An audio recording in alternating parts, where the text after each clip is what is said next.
Agora deu certo, hein? Tudo bem? Tudo bem também. Como Aqui eu tá e minha a esposa. saúde de vocês? Vocês estão bem de saúde física e mental, que hoje em dia é mental. A gente não pode enlouquecer, né? Então, o mental tá meio difícil, mas a física tá um pouco melhor, eu acho. Eu falo isso, gente, eu brinco sempre com isso nas aulas também, mas é verdade. As pessoas estão agressivas, as pessoas estão maldosas. Eu acho que o bem sempre vence. O bem sempre vence, né? Temos que acreditar nisso, mas tá difícil, hein? Tem muita coisa na internet mesmo, né? Estava conversando com um professor hoje que dá aula comigo, e cada coisa que a gente vê no Instagram, todo mundo é rico, todo mundo é feliz, todo mundo é especialista, todo mundo é fera. E aí, quem vive o mundo real, se não tomar cuidado, entra em depressão. Entra em depressão, porque fala, não, só acontece comigo, não é possível, né? Eu estava conversando com uma aluna, inclusive, ela tá em depressão, ela estava falando, professor Júlio, estou em depressão, falei pro meu marido, não estou me sentindo bem, que tá cada vez pior. Mas o que é isso? É o mundo do Instagram, né, gente? É perigoso, hein? Perigoso. É, Exatamente. Contem comigo mais com o professor, vocês têm um amigo aqui, tá? Para ajudar, viu? Com muito carinho. Tá bom. vamos. Doutor, a gente já se conhece, nós temos um caso aí que o doutor está cuidando, um caso que nós tínhamos um sítio dividido em três e nós entramos com uma ação de reivindicação de posse. Está correndo o processo, a gente está acompanhando, está tudo certo. Só para deixar aqui, parafrasear que a gente Eu lembro da ação e vez. lembro de vocês, claro. Temos uma... Que bom. Então, eu postei agora, eu marquei para nós conversarmos que nós temos outras situações jurídicas às quais a gente precisa de um apoio, né? Contem comigo. Coloquei aqui no WhatsApp, não sei se a sua assistente colocou, são 3 assuntos, né? O primeiro deles é assim, nós nunca compramos um imóvel, eu não sei qual documentação eu devo pedir, é um apartamento, é na cidade de Maceió, a compra está sendo através de um corretor de imóveis, né? Eu olhei lá, respeitado, tudo, mas assim, estou comprando da Latam, passei aí o certidão de inteiro teor agora no seu WhatsApp e alguns documentos, né? Então assim, uma compra normal já deixa a gente um pouco preocupado. Comprar de uma empresa do tamanho da Latam, que deve ter N processos, N situações, aliás, esse imóvel é de uma ação a qual ela ganhou e foi dada em dação de pagamento, né? Está aí na certidão. Bom, o que nos mandaram, né? Que eu fui pesquisar na internet, que precisava de documentação. Então, pedimos lá a certidão de inteiro teor, quem que representa a Latam, se tem despesa de condomínio, IPTU, mas assim, o que o doutor pode falar, pode nos orientar? Eu gostaria que o doutor, eu fiz essa consulta antes, né? Perguntando se o seu escritório dava assistência para nós, para olhar essa documentação para que a gente faça uma compra segura. Nós estamos pagando à vista. Ótimo. Esse é o primeiro caso. Conte comigo, sim. Na verdade, quando a gente vai comprar um imóvel, seja urbano, seja rural, seja litorâneo, comercial, residencial, apartamento, terreno, sobrado, seja o que for, o ideal sempre é fazer o due diligence. O que é o due diligence? É uma auditoria imobiliária. Essa auditoria, ela ajuda muito a gente não cair em golpe, né? O grande objetivo dela é esse, a gente não entrar numa fria. Como que começa essa auditoria? Começa com a certidão do distribuidor civil, da esfera estadual e da esfera federal. Então, quem está me vendendo? É pessoa jurídica, pessoa física? Não importa. Eu vou investigar a vida dessa pessoa. Então, a certidão do distribuidor civil, da esfera estadual e da esfera federal, porque tem os crimes federais, né? Eu vou pesquisar a parte civil e a parte criminal. Então, na verdade, é um conjunto de certidões. Certidão do distribuidor civil da esfera federal e estadual e certidão criminal, distribuidor civil criminal da esfera estadual e federal. Isso para saber com quem eu estou lidando, para saber se não é um imóvel possível de penhora, embargo, né, em relação a ações cíveis, criminais. Então é importante isso. Certidão de protesto, dos cartórios de protestos da cidade onde o imóvel está sendo comprado, certidão onde fica localizado o vendedor ou a filial da empresa, a protesto também é importante. Nesse caso, quando é pessoa jurídica, aí sem dúvida nenhuma, claro que a pessoa física, natural também já vai fazer isso, mas a gente precisa de 2 certidões trabalhistas. A certidão do distribuidor trabalhista e a certidão chamada ações trabalhistas, ou distribuidor, tanto faz, e a certidão de execução trabalhista. Porque a trabalhista ela é meio chatinha, né? Na verdade, nós não temos uma certidão só para os 2 atos. Nós temos uma certidão antes da sentença, para descobrir as ações que estão em andamento, e uma após a sentença, né, que já é a certidão de execução. Então, são as certidões obrigatórias para a transação imobiliária, em regra, dá tudo certo.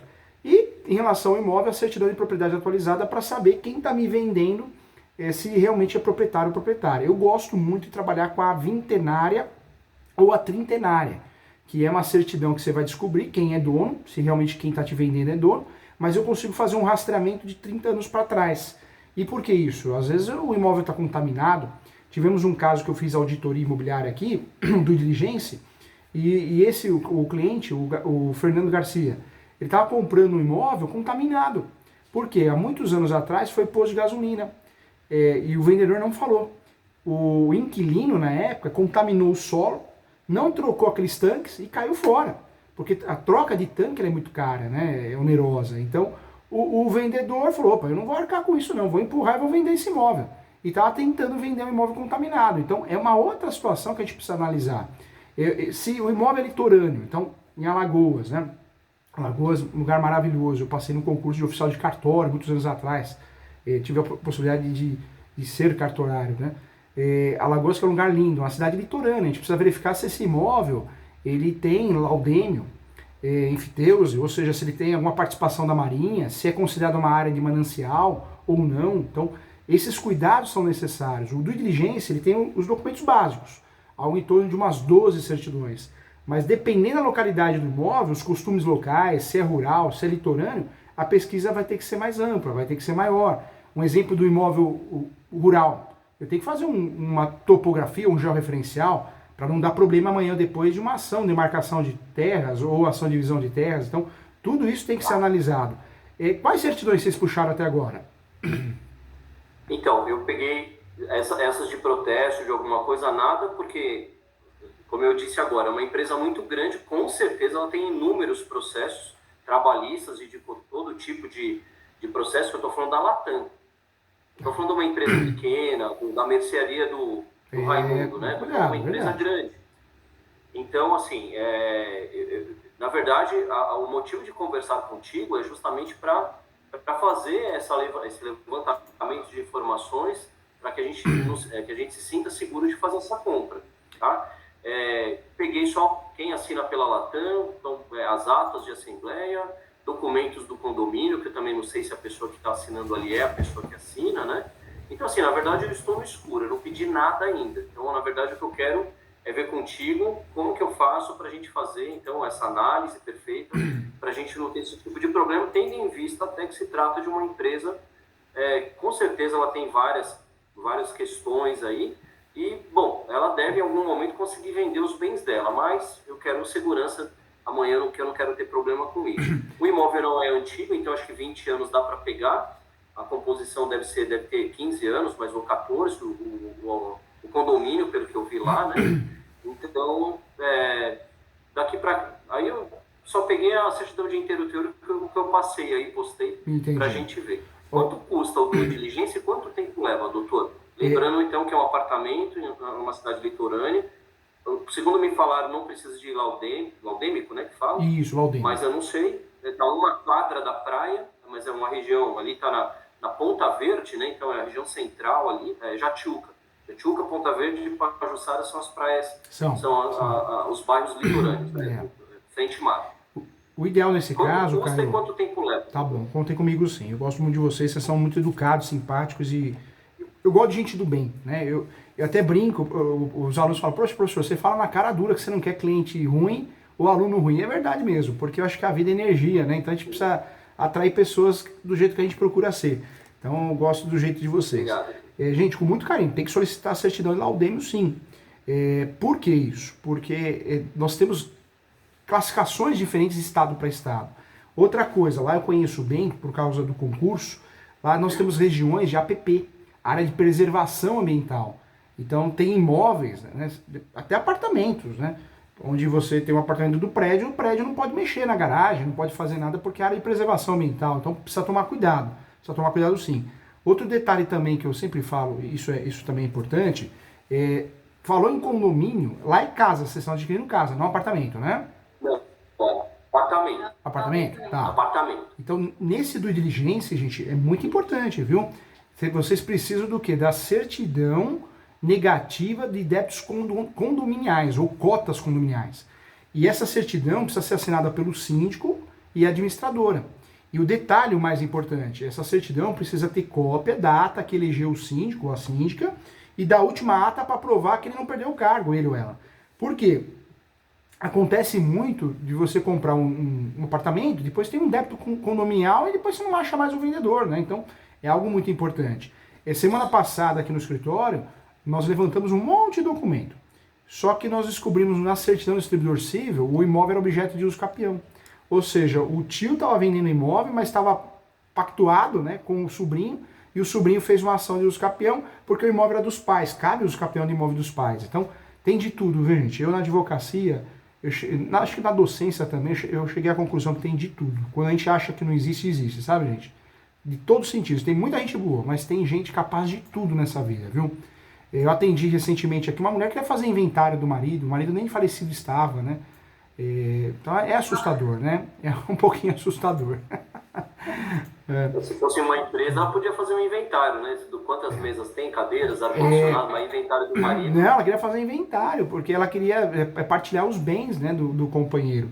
E aí eu falei, mas você é meeira? Aí caiu a ficha. Eu falei, mas seu marido não faleceu? Você não tem nos documentos a certidão de óbito? Foi online. Ela falou, não, ele não faleceu ainda. Então, olha o nível da coisa, né? As pessoas querem fazer inventário do pai, da mãe, do avô, da avó, do marido, da esposa, sem ter falecido, né? Então, tá complicado, tá complicado. Gente, com muito carinho, se vocês quiserem fazer o due diligência, eu faço por aqui. O que vocês vão gastar? Vocês vão gastar os valores das certidões, e o valor do due diligência é um salário mínimo. É pouquinho, pode parcelar no cartão, se vocês quiserem, é com vocês. Fala com a Ana Paula. O procedimento do escritório é sempre o mesmo, né? O contratinho de prestação de serviço, onde vocês têm cópia. Eu gosto de trabalhar direitinho, para ficar tudo organizado, para dar entrada de serviço, ordem de serviço. Eu vou solicitar todas as certidões, muitas delas vão ser gratuitas, né? Todas que eu conseguir gratuitas, até por ter um cargo também de cargo voluntário, né, dentro do conselho, eu consigo algumas gratuitas. E aquelas certidões que forem cobradas, que são poucas, né? Aí vai ser cobrado, vocês vão ter o recibinho, tudo certinho, né? Então, é feita a auditoria completa, inclusive a subjetiva. O que é subjetiva? Nós vamos fazer diligência, nós temos um sistema, vamos localizar os vizinhos, né? Pelo menos no mesmo andar ou do prédio, andares diferentes, e vamos entrar em contato por telefone para falar, olha, fulano que está vendendo, é isso mesmo, ele é dono, né? Também a gente faz isso, eu dou um parecer também nesse sentido, tá? Tudo bem. Nós estivemos na cidade recentemente, né? Olhamos o imóvel pessoalmente, falamos com o porteiro ali, mas é bom que tenha, né, tudo isso formalizado no due diligência também é legal. Eu falo isso porque capaz de alguém falar, talvez não, né? Mas capaz de alguém falar, poxa, o escritório de advocacia entrou em contato para perguntar que quem está vendendo realmente era dono. E não tem nada demais, é muito educado, tudo, mas a gente é chatinho. Eu sou chato porque quando vocês me falam de diligência, eu tenho que fazer de tudo para vocês não caírem num golpe. Então eu vou pôr a alma, né? A intenção é essa, né? Perfeito. Eu ia fazer uma outra pergunta ainda sobre isso, mas acabei esquecendo aqui. Bom, lembrei. Quanto tempo leva para isso? Porque nós formalizamos uma proposta, o imóvel estava à venda há muito tempo, a Latam, um corretor de imóveis colocou à venda, mas, enfim, toda vez que ia uma proposta, não ia à frente. Até a Latam responder, o comprador, o prospectivo comprador desistia. Não é do nosso interesse desistir, mas é do nosso interesse comprar corretamente. Agora o corretor procurou a gente e falou, olha, agora o processo está correndo, vão responder rápido, né? Mas aí eu queria saber, porque eu preciso posicionar ele sobre o tempo. Por que disso? Porque a matriz, o escritório da Latam é em São Paulo, nós estamos em São Paulo, porém as assinaturas vão ser feitas direto lá no cartório. Ele até usou o termo, me esqueci. Não, vai ser feito, não tem minuta, não tem conta, a gente faz direto no cartório isso. Aí o representante sai daqui, o nomeado pela Latam, né? Sai daqui para assinar esse documento direto no cartório. Vai deixar tudo pronto, os documentos para fazer a assinatura. Então, assim, está muito já, quase tudo certo, né? Para a compra. Quanto tempo leva, doutor, para fazer o due diligência? Eu passo 7 dias. Normalmente em 3, 4 dias, dependendo do estado, eu acabo entregando.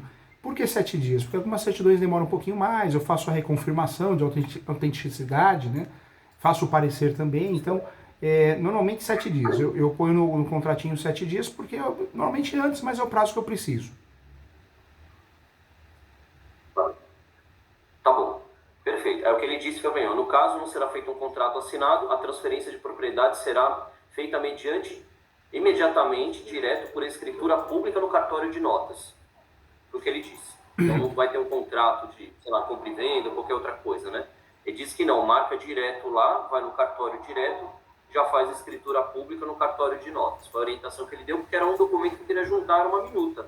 Alguma coisa assim para o doutor ver. É importante também, nós vamos pesquisar para ver quem que é a pessoa que está representando os direitos, se ela existe, né? Então, esse cuidado é importante. Isso é comum, né? Isso é comum, você marca no tabelião de notas, hoje dá para fazer até digital, até online, dá para fazer também. E aí no cartório de notas você já assina a escritura pública de compra e venda, e aí o próprio cartório envia para o registrador, né, o registrador de imóveis. Então isso é comum, não tem nada de fora da... Acaba sendo assim porque acaba sendo mais rápido, né? Então dá para fazer dessa forma assim, viu? Lembrei, até agora me surgiu a possibilidade. É possível assinar em São Paulo esse documento, as duas partes, em vez de viajarem lá para assinar? É possível. Eu ia viajar só para assinar. E tem mais, viu? Tem mais. Hoje é possível você fazer isso eletronicamente. Eu não sei se você tem o token para declarar imposto de renda, essas coisas. Você tem. Deve ter, né? Mas É fácil pedir por contador, ele faz, você vai hoje em 10 minutinhos, uma empresa cadastrada faz, já libera para você na hora. Eu falo isso porque o tabelião de notas, ele pode fazer isso, não é todo tabelião que está atualizado, né? Não é todo o estado, mas normalmente faz. Confirma se existe essa possibilidade, porque aí você não gasta passagem até o local sem necessidade, né? Tempo é dinheiro, eu falo, né? Atrapalha vocês, né? Sim. Legal. Mais alguma pergunta sobre esse caso? Não? Não. Doutor, como são 3 casos, eu não vou tentar ser bem sucinto aqui no segundo caso. Eu passei um caso aí, que é sobre uma ação, deixa eu só abrir aqui novamente.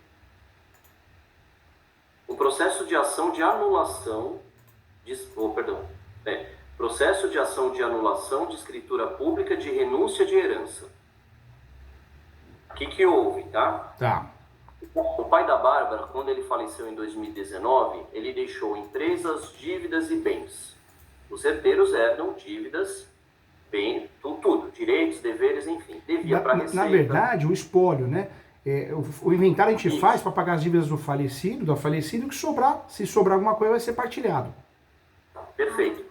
Antes de fazer o inventário, nós chamamos uma meia-irmã dela. Ela não tem nem contato com essa irmã, na verdade não tem laço nenhum sanguíneo, não é nem filha do pai dela, mas enfim, o pai dela assumiu, inclusive a gente veio saber que ele nem podia ter assumido essa paternidade, foi feito a brasileira, ele tinha menos de 30 anos, a diferença entre eles era 12 anos, então ele nem poderia ter assumido. Ele conheceu uma mulher, né, se casou com ela, viu que a filha de 6 anos não tinha pai, foi lá e registrou. Como eu não sei. Mas, enfim, até onde a gente pesquisou, essa filha tem direito. Ela é herdeira. Ocorre que quando o pai dela faleceu, nós a procuramos para explicar para ela sobre as várias dívidas que o pai dela tinha. Ela tinha um contato com o pai dela mais limitado, mas sabia da dificuldade financeira do pai. E nós falamos, olha, ele tem bens, né? Ele tem uma casa, ele tem esses bens aqui, tem isso e aquilo. Aliás, até um dos casos, né, da herança aí são esse sítio de 3 terrenos, as quais nós estamos entrando com uma ação reivindicatória, né? Até isso também. E aí nós falamos, mas olha, tem IPTU atrasado, tem documento atrasado. Uma das casas que a gente está aqui agora, inclusive, ela estava já entrando para uma... Quando o banco toma, como é que fala? Indo para leilão, estava com atrasos. Fez a convalidação do contrato e mandou para leilão extrajudicial. Chegou nesse ponto? Sim, não, então... Não, chegou a ponto de ir para a 5ª parcela. Não, quando ele faleceu, tinha 3 parcelas atrasadas, já ia vencer a 4ª. Ah, tá. E como ele não colocou, ele provavelmente tirou a cláusula de seguro prestamista do contrato, né? Então, aí quando ele faleceu, a dívida continuou. E a gente teve que correr atrás para pagar, porque era um empréstimo com garantia imobiliária, né? A casa estava dada em garantia. E conseguiu tirar do leilão? Não chegou a leilão. A gente pegou dinheiro no banco para pagar as atrasadas e tudo mais. E resolveu. Que legal. Conseguimos resolver, sim. Isso. Aí voltando ao ponto, né? Nós chamamos essa irmã, que seria herdeira, e nós falamos, olha, tem muitas dívidas e, bom, quero saber o que você pode ajudar, porque ele tem IPTU atrasado, ele tem empresa, a empresa está com débito, 50, 60 mil disso, 70 mil daquilo, 30 mil disso, 10 mil de água, 12 mil de luz, uma casa, explicamos tudo isso para ela. E aí ela disse, olha, ele já me ajudou muito, né, em vida, como a Babi é um fruto de um segundo casamento, esse casamento, esse relacionamento foi muito rápido, do pai dela com a mãe dela, né? E aí ela falou assim, olha, eu sei que tudo que o meu pai construiu foi com a sua mãe, e assim, eu entendo, ele já me ajudou, né? Então, eu renuncio. A oferta de renunciar foi nossa. Falou, olha, ou você pode participar dessas dívidas, dessas despesas, né? Ou a outra opção que você teria seria renunciar. Ela aceitou? Certo? Ela aceitou. Aceitou? Ela aceitou. Aí a gente fez tudo certinho, fomos no cartório, marcamos lá, fizemos a escritura pública de renúncia, tudo. Enfim, foi tudo super tranquilo, assim, no momento, na hora foi super tranquilo. Fizemos no mesmo dia. Sim, como eu não conhecia ela, eu achei que ela não ia aceitar. Eu não sabia o que esperar, sabe? E ela demonstrou então, assim, tá chateada, alguma coisa ou não? Não, nada. Nada, normal, Só né? falou assim, não, seu pai... Não, ele falou assim, ela fala, meu pai, né? É que é meio estranho pra mim, porque eu não reconheço muito, porque eu não tive nenhum convívio, né? Mas ela falou assim, meu pai me ajudou muito em vida, ele ajudou ela a comprar apartamento, fez um monte de coisa pra ela, assim, em vida, né? Então, ela falou, não, eu sei que essas coisas ele construiu com a sua mãe, então eu não quero participar de nada disso, ela falou. Foi no cartório, assinou, o escrevente leu para ela tudo, direitinho, todo o documento, se ela tem dúvida, não tenho dúvida, assinou, acabou. Até levei uma cópia para ela depois, na casa dela, uma cópia do documento, fui lá em outro momento levar. Tudo certo. Aí, a gente até teve um contato, assim, por algum tempo, depois a gente distanciou de novo, paramos de conversar. Aí chega meio do ano agora, a gente estava lá, inclusive, em Maceió. Vendo esse imóvel. É gostoso, é apaixonante aquela região, né? É gostoso, né? Demais. Aí o Caio recebeu um e-mail lá do Jus Brasil, porque ele assina o Jus Brasil e ele segue os nossos nomes, né? Ele recebeu um e-mail do Jus Brasil e falou assim, olha, teve alguma movimentação no processo do sítio. Ele achou que era do processo do sítio. Quando ele abriu, era um processo da Áurea, né, o nome dela, contra mim, meu irmão e o Caio, dizendo que ela foi coagida a assinar a renúncia. Meu Deus do céu. E agora ela isso que a gente iniciou a nossa conversa reclamando do ser humano, né? A petição inicial, doutor, eu coloquei aí no WhatsApp, eu não sei se o doutor teve... Tá aberto aqui, eu tô olhando ela aqui. Tá aberto, né? Tá aberto. Então, aí o que a gente quer saber, né? É claro que a gente ficou apreensivo, não fomos ainda notificados, os ARs voltaram. O irmão, então são 3 réus, né? A Bárbara, a minha esposa Bárbara, e o Bruno, irmão dela, que são irmãos herdeiros com ela. E eu, não sei porque ela me colocou como réu, mas enfim, tô lá como réu também, eu sou só cunhado, né? Vamos colocar dessa maneira. O primeiro AR voltou no endereço do irmão dela, porque na verdade ele nem mora mais no Brasil, ele mora fora, ele mora na Alemanha. E os nossos ARs voltaram, que não está aí nessa petição, mas eu já acompanho o processo, voltaram porque aqui não é a área de notificação através de AR. Então, assim, eu sei do processo, mas na verdade a gente não tem citação nenhuma, não fomos notificados, não fizemos nada, mas já estamos preocupados, né? Então a gente quer entender aí qual a probabilidade que ela tem de revogar. Uma informação importante. A data que ela fez esse documento, não sei se tem tempo de escritura, até que você pode revogar algum documento, mas faltavam 2 dias apenas para dar 4 anos do dia que ela fez essa renúncia. Então, ela teria que renunciar até 18 de junho, se for essa data de 4 anos, que a gente ouviu dizer que é isso. Mas eu não tenho certeza. Ela assinou a renúncia dia 18 de junho de 2019. Dia 16 de junho desse ano ela entrou com esse processo. Ou seja, faltando 2 dias para 4 anos. Por prazo de 4 anos. Pelo que eu pesquisei, é o prazo para se... Tem esse prazo, doutor? É esse prazo de 4 anos? Ela pode... É que, na verdade, a renúncia da herança, você pode usar 2 ações. Uma é anulatória, né? A ação anulatória é uma ação que você tem prazo mesmo. Você tem aí um prazo, em regra, de 4 anos. Só que existe aí também um entendimento jurisprudencial, fugindo do 1808 do Código Civil, que você poderia utilizar uma ação de nulidade. A nulidade é uma ação que não tem prescrição, em regra, né? Mas aí teria que provar que foi uma simulação. Mas eu estou vendo aqui, a açãozinha também bem mal feita, né, gente? Meu Deus do céu, né? Você vê o advogado aqui, ó, o que ele fez, ó? Ele alega aqui coação, ele foi pro lado errado, né? E tudo bem, que eu acho que ele pensou, talvez, ela, pensou aqui na questão de bater os 4 anos. Acho que a preocupação talvez tenha sido essa, né? Mas quando ele pensou muito nisso, ele se perdeu. Eles se perderam. Por quê? O ato de renúncia, dentro dessa classificação que eles usaram mal. Porque é um ato irrevogável. E o artigo 1812 fala isso. Tudo bem, se foi simulação, nulidade. Se foi coação, anulatória. Mas não tem prova, né, gente? Não tem prova de nada. Teria que provar um WhatsApp, ó, você assina aí, senão eu vou te processar. Você assina aí, porque senão, ó, você está sendo desonesta. Alguma coação, nem que for psicológica, né? Mas não provou, só falou. Ou seja, uma açãozinha fraca, hein? Fraca, hein? E eu vi que também as jurisprudências que eles usaram também não tem nada a ver com a história. Tem uma trabalhista e uma outra coisa que não tem nada a ver. Olha só aqui, deixa eu ver a tese. Olha que fraquinho.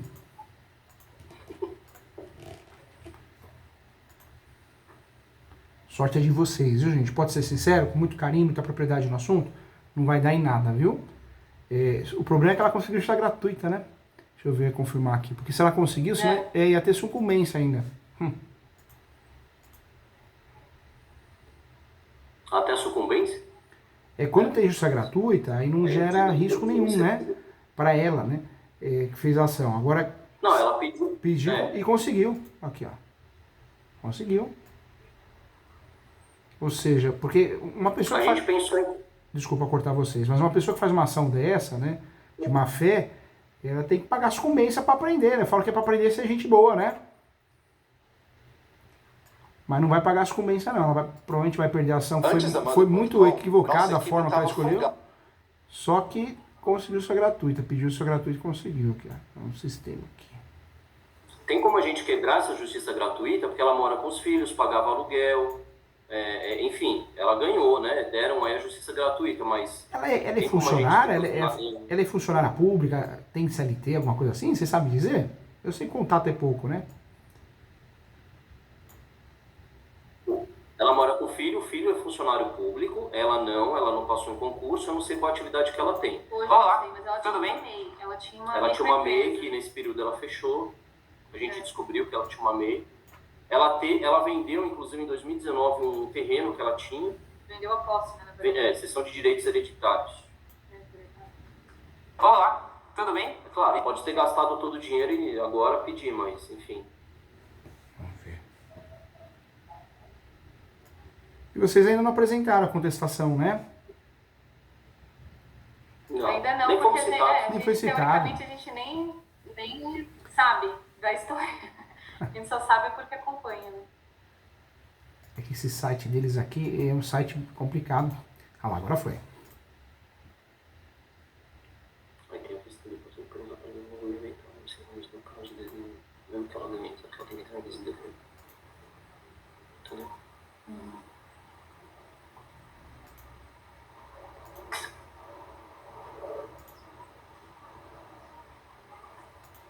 que foi? Desenho 18.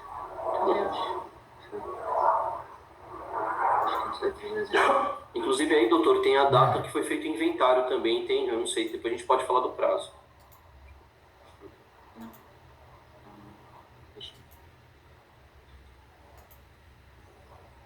A peça está bem mal fundamentada, está bem no começo. Nem foi expedido o mandado judicial ainda. O que vai acontecer? O juiz vai receber, deu a justiça gratuita, o juiz vai falar, espécie o mandado judicial. Aí esse mandado judicial vai ser via rogatória, né? Na verdade, precatória, vai ser precatória. Vai ser precatória e vai ser enviado para o juiz próximo de vocês para que ele peça para o oficial de justiça fazer o favorzinho, que seria a citação. Olha só. Só que a peça é bem mal fundamentada, viu, gente? Usou o artigo errado, o código errado, Deus do céu. Mas tem que fazer defesa, viu, gente? Tem que fazer. Tem que fazer porque no direito, quando a gente não se defende, o nome usado é o quê? Aqui, ó. Revelia. E quando nós caímos na revelia, pega um juiz, uma juíza, ou um assessor do juiz, uma assessora, o que vai acontecer? Às vezes tem uma condenação. Aqui tá muito ruim, tá muito mal feita a coisa para ter a condenação. Vamos lá. Mas a gente precisa tomar cuidado porque as fatalidades acontecem, né?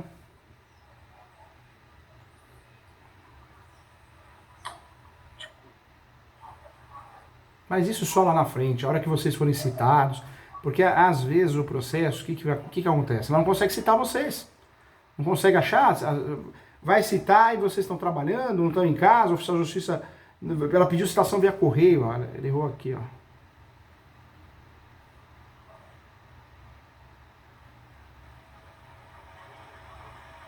Foi a AER, pelo que eu vi.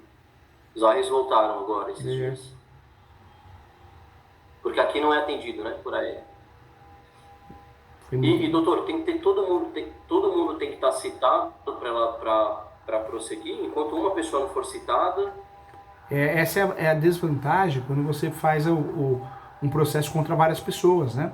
A pluralidade do polo passivo, você tem que citar todo mundo, porque a partir da última citação começa a contar o prazo da contestação.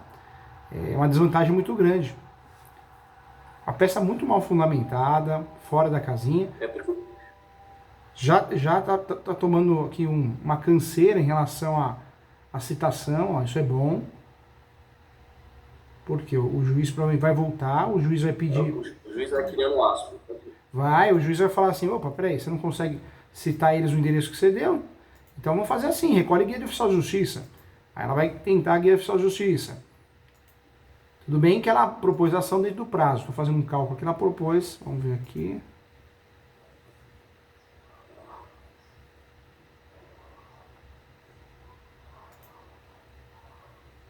Agora, o lado bom da história é que ela não faz prova dessa coação. O advogado fala coação, tá? Mas cadê a coação psicológica? Tinha que juntar o WhatsApp, tinha que juntar alguma coisa nesse sentido, né? Uma carta. Eu sei que não tem porque não ocorreu. Mas foi muito infeliz nisso, né?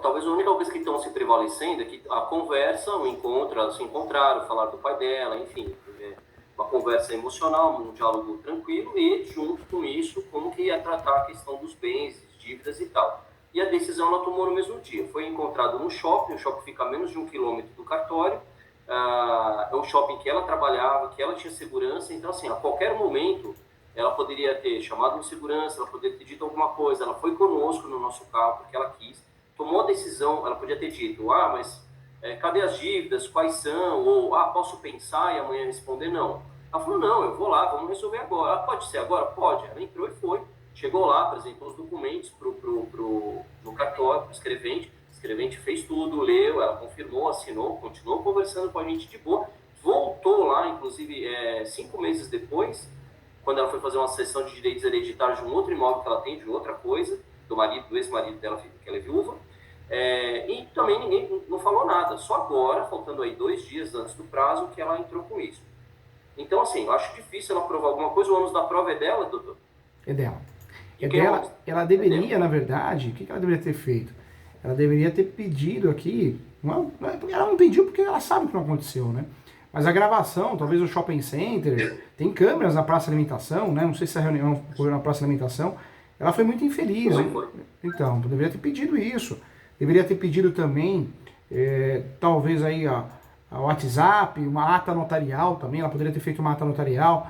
Exemplo, algumas pessoas conhecidas dela declarando que ela chegou em casa chorando. Alguma coisa assim. Não fez. Muito fraca a peça, muito fraca a instrução probatória. Esse processo, gente, talvez só se for uma fatalidade absurda, né, do juiz comprar a juíza comprar uma ideia dela.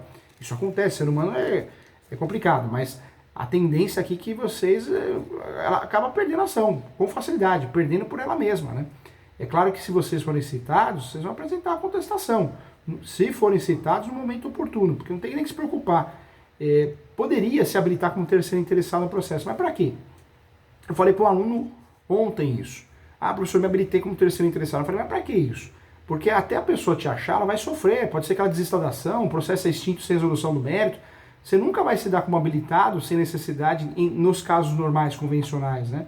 Então não, espera ser citado. Se ela conseguir essa citação com vocês, aí vocês no tempo certo, citando todo mundo, porque tem esse consórcio passivo, aí sim. Aí vocês podem fazer o quê? Vocês podem fazer uso da contestação e pode fazer uma reconvenção, pedindo uma indenização, né? O que é a reconvenção? É um contra-ataque dentro da defesa. Falou, ô juiz, ela agiu, o que ela está fazendo é muito feio, né? Muito feio, a gente não teve coação, eu quero ainda uma indenização. Por mais que seja uma indenização baixa, é mais para assustar, para ela não aprender a não fazer mais isso com os outros, né? Não se faz, né? Ai, ai. Tá. Doutor, outra coisa, os pedidos que ela fez aí, então é nulidade, anulação, bom, eu não sei a diferença desses termos, e também ela pede para entrar de novo, para ser habilitada no inventário. No inventário, né? É possível? Numa mesma ação ela consegue fazer tudo isso? Na verdade, não. O advogado aqui atuou muito mal. Esse pedido, primeiro que não tinha que ser anulatória, tinha que ser uma nulidade. Então foi muito mal. E aí teria que bater na simulação. Ele foi na coação. A coação não vai provar nunca. Então o advogado foi muito infeliz na escolha da ação, na escolha da tese. É uma realidade, né? E aí, diante desse caso aqui, vocês vão apresentar a contestação, se chegar em vocês, pode e deve apresentar a reconvenção, que é um pedido de indenização, mas foi muito infeliz. Qual que é a diferença da anulatória? A anulatória, eu tenho 4 anos para fazer. Qualquer negócio jurídico, empresarial, físico, eu posso fazer a anulatória para pedir que dali para frente o ato seja considerado inválido, né? A ação de nulidade é uma simulação, então não tem prescrição. Por isso, quando o advogado optou pela ação anulatória, ele acabou queimando cartucho, né? Usou a ação errada e a tese errada. Gente, não vai dar nada isso para vocês não, viu? Não fiquem preocupados. É claro que quando chegar a citação, se chegar, vocês vão fazer muito bem a parte de vocês, que é a contestação com reconvenção, mas não tem que criar preocupação em relação a isso não. Voltando aqui, tem que conseguir a nulidade, teria que ganhar a ação para depois ser aberto um novo inventário. Errou muito. Tá, doutor, outra coisa. A vara que entrou é a vara competente? É a vara competente. É a vara competente? É a vara competente. Não seria... Porque ele está entrando com uma ação civil. É isso? Na verdade... Mas está pedindo para entrar no inventário, né? O inventário, nós ficamos presos realmente às regras do Código Civil. Mas essa ação de petição de herança também, que pede diretamente, mas a ação que eles fizeram, que é a anulatória, a nulidade, é uma ação aberta, né? Então, tudo bem, na defesa, normalmente a gente arrega incompetência, a gente alega isso, mas para confundir o juiz. Mas não é a realidade, não. Então não entrou na vara errada? Não entrou não. Tem discussão doutrinária, jurisprudencial, mas em regra não. Só se for uma decisão do juiz, mas não é jurisprudência pacificada não, viu? Outra coisa, ele está numa mesma ação, está pedindo para ser habilitada no inventário, é isso? Podia pedir na mesma ação isso? Pode pedir, mas o juiz ele fala que é ação autônoma, né? Na verdade, aqui, ó, isso mesmo, ó. Olha só. E não tem documentos. Vocês chegaram a ver a ação ou não? Não tem nada, né? Sim. A petição sim, mas você vê que não tem documento nenhum? Que horror, né? Sim. A nossa preocupação é, por exemplo, o inventário não foi feito. Nós falamos com ela em junho, passaram ainda 5 ou 6 meses para a gente fazer o inventário. Esse inventário, ele também tem um prazo de 4 anos? Para ser anulado? Ou não? Não. Por exemplo, se ela... Na verdade, a ação anulatória, eu vou sempre trabalhar em qualquer situação, um contrato, atos jurídicos, né? É sempre 4 anos. Quando eu falo da anulatória, aí não tem prescrição. No caso do inventário, ela teria que ganhar essa ação. Se o inventário chegasse ao final, ela deveria fazer uma outra ação, que é a petição de herança. Mas aí, se passar dos 4 anos, ela não pode mais mexer nesse inventário. Foi feito em junho. Ele falou que Porque aí prescreveu, né? Aí prescreveu. Não, a nulidade, ok, Babi, essa peça, se prosperar, por mais difícil seja, vamos falar que prosperou, beleza? Mas passou do prazo de 4 anos do inventário. Aí o doutor, pelo que eu estou entendendo, está dizendo que ele tem que entrar antes de dar 4 anos, fazer essa petição? Se ele não fizer, não vai adiantar nada o que eles estão fazendo? Não vai adiantar. Na verdade, coitado não, né? Porque foi bom para nós, para vocês é bom para nós, né? Mas o advogado errou a ação, hein? Errou a ação, errou a tese e orientou mal, porque eu li aqui, não tem em andamento, que é a ação de petição de herança. O que ele deveria fazer para não perder esse prazo que você está falando? Ele deveria ter proposto as 2 ações, a petição de herança, que é uma ação para causar nulidade no inventário, ou a suspensão do inventário em andamento, se é que tem, e ele não fez, né? Não é só soltar a ação. Então errou a ação e errou a estratégia. Que bom, gente, que bom. Comemorem, viu? Tá, então vamos lá. Na cabeça desse advogado, ele entrou com tudo que ele tinha que entrar.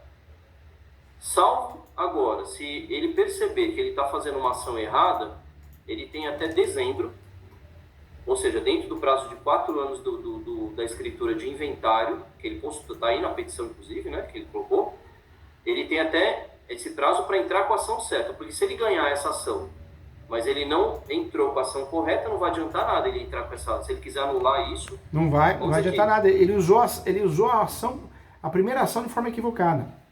Ele tinha que ter feito a ordem inversa, a petição de herança e depois a ação anulatória. Errou. O inventário pode ser feito judicial ou extrajudicial. Quando a gente esquece um bem, e vamos dizer que o advogado errou, ou os herdeiros, ou a meieiro de má fé mesmo, escondeu um bem, ocultou o bem. O que é feito? Qual ação a gente usa, ou o procedimento extrajudicial a gente usa para consertar isso? É a sobrepartilha. Agora, quando eu esqueço de colocar um herdeiro, ou existe uma renúncia de fato com vícios, simulação, coação, qualquer vício dos atos jurídicos, né? Aí o que eu faço? Aí a ação é outra, é petição de herança. Petição de herança para pedir a nulidade do inventário. E quando o herdeiro ele descobre que o pai, a mãe, o tio, a tia, né, o falecido ou falecida deixou só dinheiro e não ultrapassa os limites que a gente tem, aí não é nem inventário. Aí o nome da ação é alvará judicial. Não precisa nem fazer inventário. Então, nós temos várias ações diferentes para resolver a mesma situação. Ela foi muito infeliz na escolha do profissional porque errou a ação, errou a tese e errou a ordem, né? Que bom, sorte é de vocês. É claro que se bater a citação, vocês vão apresentar a defesa. Se quiserem, vocês podem apresentar contestação com uma reconvenção, pedindo talvez uma indenização, o direito de vocês, mas que o colega atuou de forma equivocada, atuou, né? Cada um tem a sua estratégia, mas é uma estratégia que não tem lógica, né? Certo. Doutor, então é o seguinte, se os 3 não forem devidamente citados e esse processo ficar correndo, passado o prazo de dezembro, que é o prazo que ela tem para questionar a escritura de inventário, depois ela não consegue mais entrar com uma petição que o doutor falou que seria correta, petição de herança, certo? Ela pode entrar, mas o próprio judiciário, né, já vai falar, olha, você entrou na época errada, você entrou fora do tempo, entendeu? Certo. Tá ok. Posso colocar um evento novo aqui na situação? Pode sim. Então vamos lá. O pai dela tinha 2 propriedades, as quais nós não colocamos no inventário, que foi feito inclusive 6 meses depois que ela assinou, por uma única razão. Porque nós não tínhamos dinheiro para pagar todas as despesas que tinham que ser pagas para o inventário. Então, primeiro a gente viu quem que ia entrar nessas partilhas, tanto das dívidas quanto dos bens, né? Inclusive esses 2 outros imóveis que não são registrados, é um documento de compra e venda só, que passou de um para o outro, né? Tá no nome ainda do loteador, da pessoa que vendeu o loteamento, tá com um documento de terreno, tem um predinho pequeno lá, tem uma construção que não está averbada, não está regularizada, tá tudo errado. Deve 60 mil de IPTU, mais contas de águas e luz atrasadas, porque nós não tivemos tempo nem de resolver isso. Então, nós não colocamos esses 2 imóveis no inventário, justamente porque talvez isso fosse gerar mais custo, e não estava no nome dele. Eu estou dizendo que não podia ter colocado, estou dizendo que, por orientação da advogada, falou, olha, quem são os herdeiros? É você, né, você e seu irmão. Vocês podem organizar isso depois você vai, faz um inventário faz direitinho. Sobrepartilha depois, ou então se vocês quiserem conversar com o loteador, ver se ele consegue passar esses terrenos diretamente para vocês, sem ter que passar pelo inventário, lá. Então a gente tinha outras possibilidades para fazer depois. Então a gente não colocou esses 2 terrenos no inventário. Entendi. Aí na verdade, doutor, nós desconfiamos, tá? Que ela está confundindo os imóveis que estão aí no inventário, que é uma casa e 3 terrenos. Ela não está entendendo que isso é um sítio, que inclusive é a ação reivindicatória que nós estamos fazendo no escritório do doutor, né? Tentar rever esses 3 terrenos, na verdade é um sítio. Talvez ela esteja confundindo com esses imóveis que não entraram no inventário, nós não sabemos. Mas em momento algum, o advogado cita endereço, local, ou que não entrou no inventário, ele não fala. Então eu entendo assim, ele deve ter feito às pressas, não compreendeu bem a necessidade dela, entrou com os argumentos errados para não perder prazo, quando talvez, na verdade, a gente supõe, de uma forma muito subjetiva, até porque ela tinha conhecimento desse sítio, que são 3 terrenos, talvez ela não tenha associado, pode ser, mas eu acredito que ela está falando desses outros imóveis, que são 2, as quais ela veio ver depois que o pai dela tinha. Mas notem, por testemunho de parentes, né? Não porque ela conseguiu isso em algum, pediu uma certidão de inteiro teor, alguma coisa assim. Né? Então, assim, primeiro, posso dizer claramente ao doutor que não houve má fé da nossa parte em não colocar esses 2 imóveis, tá? Por mais que ela possa entender isso, e até acredito que ela possa ter margem, mas ela não cita sobre esses imóveis, tá? Na verdade, eu não sei, eu não entendi muito bem o que ela está pensando, né? Pela peça... O que ela quer com isso? O que ela quer? E pela peça, ela diz, eu conversei com minha irmã, ela chorou e me convenceu e tal, e ela escondeu que tinha, porque quando ela pegou, foi lá no cartório e pediu uma cópia do inventário, ela viu lá uma casa e 3 terrenos, e esses 3 terrenos são um sítio. Que ela tinha conhecimento, porque esse sítio está na minha família faz 30 anos, então ela tinha conhecimento absoluto desse sítio. E ela disse que não tinha conhecimento sobre isso. Então é aí que ela fala sobre o erro, né? Que eu induzi ela a erro porque eu não falei sobre esses 3 terrenos. Sabe, gente, eu tô percebendo aqui que foi feito algo meio que correndo. Eu acho que, não sei, às vezes ela foi induzida a erro por um familiar, ou ela mesma por ganância, ou o próprio advogado, né?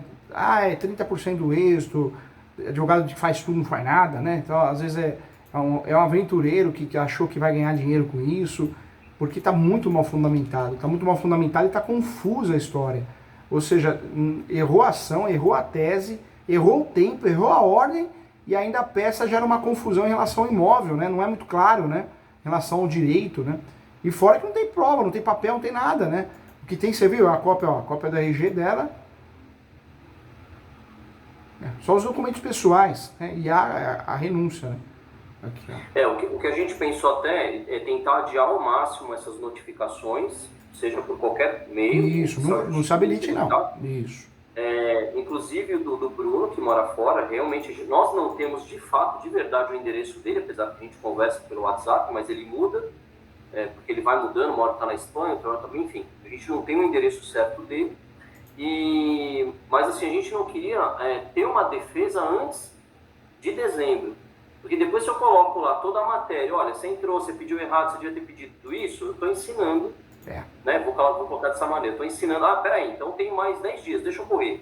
Então a gente está querendo, tô dando arma para ele falar. Então, vocês não podem, porque o fator de vocês entrarem, o que vai acontecer? Vocês vão acabar dando dicas, né? Não, tá tudo errado, a tese tá errada, tudo tá errado, então, não, fica quietinho porque do jeito que tá, talvez eles não consigam nem citar vocês aqui, né? Do jeito que tá bagunçado, né? Aí, doutor, eu queria saber o seguinte, as alegações, elas obrigatoriamente têm que ser feitas todas de uma vez ou, por exemplo... Contestações, por exemplo. Eu tô como réu, mas eu não tenho nada a ver com o inventário. Eu não sei se, por ser uma ação civil de anulação que ela entrou, ela podia ter colocado qualquer pessoa. Então, por exemplo, eu tenho que ser retirado, tem que ser pedido para que eu saia do polo passivo ou faz sentido me colocar nesse polo passivo? Nós ganharíamos tempo de primeiro alegar isso para depois, contestar isso, para depois ir contestando as outras coisas? Não, de maneira nenhuma, com muito carinho, muita propriedade. Vocês têm que fazer o quê? Tem que aguardar todo mundo ser citado, os dois, né? Porque vocês vão ganhar tempo, o juiz pode perder paciência, ela já vai perder credibilidade, a verdade é essa. E aí sim, sendo citado, vocês vão apresentar as defesas, que podem ser uma só, né, ou separadas, e aí no seu caso você vai pedir o quê? A exclusão do polo passivo da ação, porque você não teria que estar ali, porque o seu nome está aparecendo ali, né? Foi uma infelicidade muito grande incluir o seu nome ali, né? Então, mas eu posso ir contestando com o tempo para ganhar tempo, para não dar todas as contestações e dar a arma para o bandido aí logo na primeira contestação? Não, mas a estratégia seria interessante o quê? Aguardar a citação, nunca se antecipar. Sim. A hora que se for citado, aí você faz a sua defesa. Aí eu acho que a grande dica é fazer a defesa separada, né? faz a contestação da esposa, da companheira, e a sua separada. Porque tem erros diferentes, daria para alegar isso, entendeu? Tá. Então eu não poderia estar nessa ação. Não deveria, viu? Foi um equívoco muito grande, né? Não deveria. Tá. Ela poderia ter colocado como testemunha, mas não como réu, né? Nem testemunha. Poderia, né, ter levantado essa questão, mas como réu errou feio, né? É uma discussão de direito de herança, direitos sucessórios, né? Foi bem infeliz fazer essa opção, essa escolha, né? Tá, e eu falei com o escrevente também, comentei com o caso, porque a gente tem várias situações lá de imóveis que a gente vê, nos casamos lá, o registro, tudo lá. E eu perguntei, ó, eu citei para ele desse processo, ele falou, puxa, que estranho, eu nunca vi, mas, bom, tudo bem, né? Eu falei, bom, mas, aí até o outro escrevente estava lá dele e falou assim, bom, é só você chamar ele como testemunha, porque ela vai ter que provar que você também foi coagido para fazer o documento, falando um escrevente com o outro. Na verdade, se ela chamar ele como testemunha, vai ser testemunha contrária, porque ele vai testemunhar o quê? Que realmente ela compareceu, que ele leu, que ele viu a documentação e ela assinou na presença dele, dando fé sobre esse documento. E falando nisso, doutor, isso é um grande trunfo, o fato dela ter ido num cartório, porque assim, não foi um papel de pão, que ela fez uma assinatura qualquer, ela foi lá no local, no cartório, né? Ela estava lá na frente do escrevente, tem fé pública, isso não tem? Na verdade, então, ela deu um tiro no pé, né? Foi feita a coisa na frente, né, de alguém que tem fé pública, não foi feito um contratinho de gaveta, ela deu um tiro no pé, ela foi muito infeliz, né? E a tese dela para derrubar uma escritura pública tinha que ser eficaz, tinha que ter conversa de WhatsApp, um exemplo, atas notariais, não tem nada, né? O que tem nessa peça dela em conjunto, anexo a provas? Não tem nada, né? Ela foi muito feliz, né, na escolha, né? Ela só anexou documentos para conseguir a justiça gratuita, né? É o único documento que tem. Dá a impressão aqui que eles se preocuparam só com isso, sabe? Estão perdidos, né? Sim. Né? Doutor, para tratarmos um assunto como esse, deixar correr, receber citação, né? Porque para nós o processo não existe, salvo porque eu ficava olhando no Jus Brasil o nome dela para ver se entrava algum processo. Assim, depois que nós recebemos a notificação, aí eu queria saber do doutor, uma ação dessa, qual é o custo de uma ação dessa para nos defendermos aí? Na verdade, nesse momento vocês não tem que fazer nada não, porque pode ser que nem chegue a vocês, o processo morra por si só, né?